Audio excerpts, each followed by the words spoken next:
Bugungi kunda giyohvandlik vositalarining noqonuniy aylanmasiga qarshi kurashish har qachongidan ham dolzarb muammoga aylandi. Chunki uning jahon hamjamiyatiga yetkazayotgan zarari tobora ortib bormoqda. O'z navbatida mamlakatimizda ham ushbu xavfga qarshi davlat darajasida alohida e'tibor qaratilib, uni bartaraf etish bo'yicha barcha chora-tadbirlar amalga oshirilmoqda.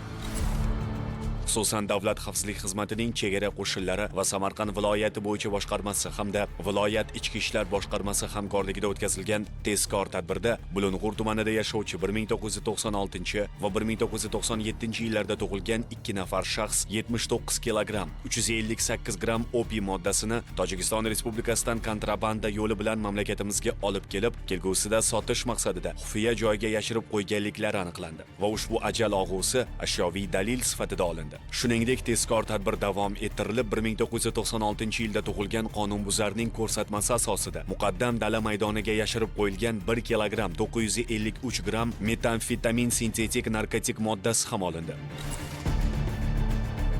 Boshqa holatda esa Tojikiston Respublikasi O'zbekiston Respublikasi noqonuniy kesib o'tayotgan vaqtda Qozog'iston xodimlari tomonidan ushlangan o'zini kelishtirgan harakat amalga oshirildi. Mana 2 dona sumka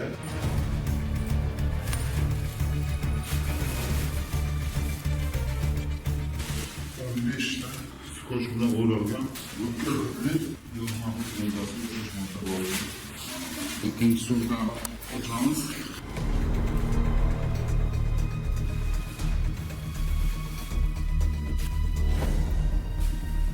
Mana skochga o'ralgan o'tkirli jami 15 dona.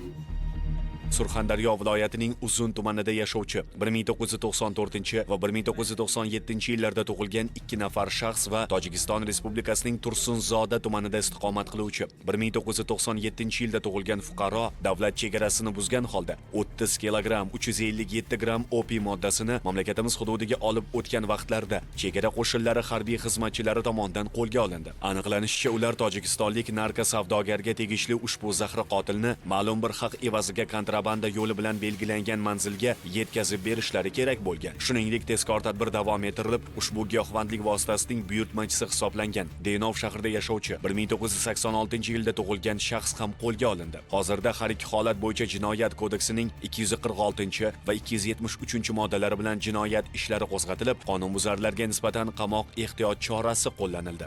Ogoh bo'ling, giyohvandlik har qanday davlatning ijtimoiy-iqtisodiy taraqqiyoti, fuqarolarning salomatligi, kelajagi, hayotiga rahna soladi. Ushbu illatga qarshi kurashishga barcha birdek mas'uldir.